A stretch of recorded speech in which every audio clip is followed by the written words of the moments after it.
Muitos de vocês não sabem, mas o Canadá tem tipo assim, sei lá, 50 processos de imigração diferentes. Então hoje eu vou listar aqui alguns de gente que eu conheço que entrou no processo, que tentou fazer o processo, às vezes não conseguiu, ou que falou que ia fazer o processo, não sei se fez ou não, e alguns outros processos, mas eu vou listar só 10, que eu acho que são talvez os mais famosos, eu realmente não conheço todos eles, até porque eu não sou consultora de imigração, então vale deixar esse recadinho, eu não sou consultora de imigração. Então tudo o que eu falar aqui embaixo, eu vou botar o link também para que vocês vejam exatamente os detalhes desse processo no site do CIC, tá bem? Eu só vou assim jogar, existe esse processo, para que vocês, se vocês acharem que se enquadra no caso de vocês, vocês possam ir lá procurar por vocês mesmos. Para vocês saberem também que não é a única opção da Terra vir para cá estudar e trabalhar e depois imigrar. Se vocês tiverem perfil para outra coisa, vocês podem aplicar para outra coisa também. Spousal Sponsorship.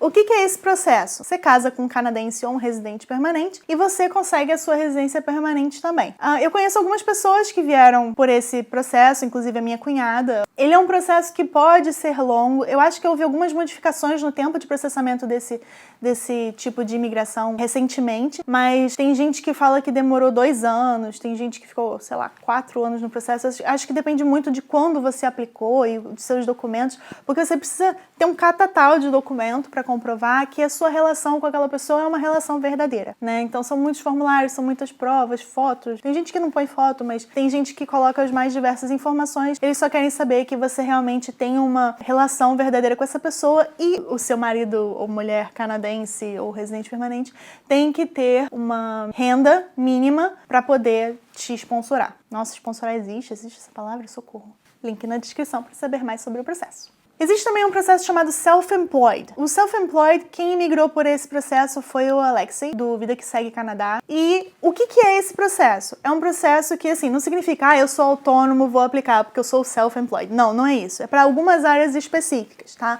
Então, se você tem experiência com fazendas, se você é de uma área artística, se você... trabalha com eventos culturais ou com esportes, né? Você pode ver se você se enquadra nesse processo. Você tem que ter uma experiência relevante para isso. Então, por exemplo, se você é da área de eventos, você tem que ter feito o evento da Copa. Sei lá, assim, uma coisa assim bem grande. Não é assim, eu sou da área do esporte e eu jogo uma pelada todo final de semana com os meus amigos, né? Então é uma experiência relevante. Então, link na descrição também. O terceiro processo é o Live-in Caregiver. O que acontece? Aqui no Canadá, brasileiros não podem ser au pair.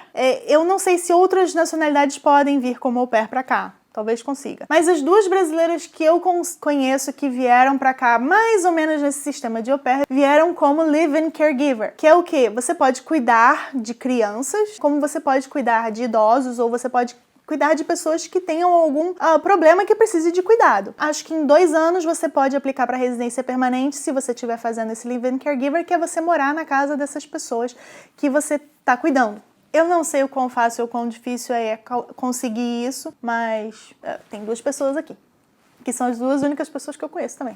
O quarto processo é o processo do Quebec. Eu vou confessar o seguinte, eu não sei se ele mudou de nome, eu não sei se agora tem mais de um processo do Quebec, porque me apareceu um tal de Mon Projet Quebec, que você não precisa saber falar francês, você pode saber só falar inglês, é como se fosse um Express Entry do Quebec.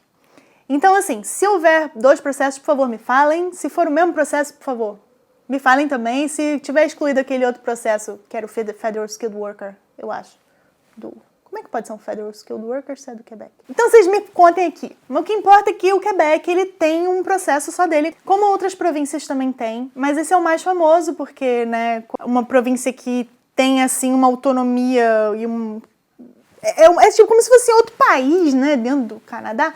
Então eles têm um processo mais famoso também. E agora esse processo Mon Projet Quebec acabou. Esse Mon Projet Quebec... caceta!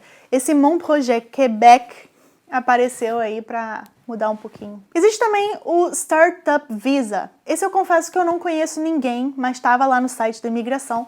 Então, eu só peguei ali mais ou menos o que era, que é o seguinte, são pessoas que querem abrir um negócio aqui para oferecer emprego para pessoas aqui, para gerar mais empregos, girar a economia, essas coisas todas, né, e fazer o Canadá crescer. É para os empreendedores. Outro processo que eu achei, na verdade, que era o mesmo processo, mas eu já descobri que não é o mesmo processo, é o de investidor. Grande parte das pessoas mais ricas que vieram para cá, para o Canadá, eu acho que vieram por esse processo. Existe também, pelo menos existia, a gente ouve falar muita coisa, tá? Quando a gente não é consultor de imigração e a gente resolve falar sobre imigração, a gente fala o que a gente ouviu falar. Então, eu só ouvi falar que existia ou existe um processo de investidor do Canadá e existe o do Quebec. E cada um deles tem valores diferentes, porque você precisa comprovar e que você precisa investir, etc. Então, se você tem bastante grana, mete bronca. Outro tipo de processo para que você pode usar para imigrar é o processo de nomeação provincial.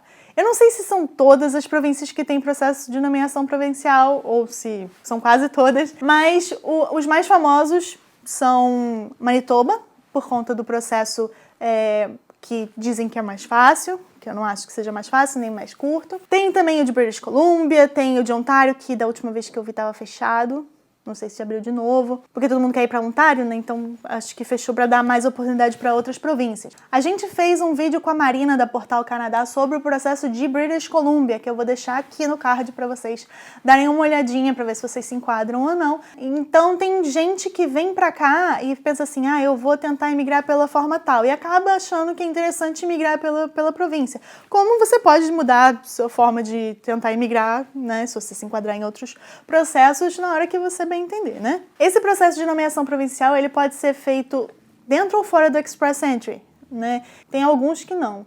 Acho que o de Manitoba não entra no Express Entry, não. Mas, por exemplo, o BCPNP pode ser o BCPNP pelo Express Entry ou fora. Bom, o oitavo e talvez mais famoso é o Canadian Experience Class dentro do Express Entry, né? Porque o Express Entry ele é dividido em algumas categorias. Eu só vou falar agora do Express Entry, o Canadian Experience Class e o Federal Skilled Worker, né? De agora em diante. Então, as pessoas normalmente elas querem vir aqui para o Canadá estudar e trabalhar justamente para conseguir a experiência de trabalho canadense para imigrar através do Canadian Experience Class. Que você, depois de um ano trabalhando full-time, NOC 0A ou B, eu acho, você consegue aplicar para o Canadian Experience Class. É como 90% dos meus amigos pretendem imigrar. Agora que mudou o processo de imigração de novo, não sei como é que vai ser, se vai ser tudo separado, se vai ser tudo junto, né?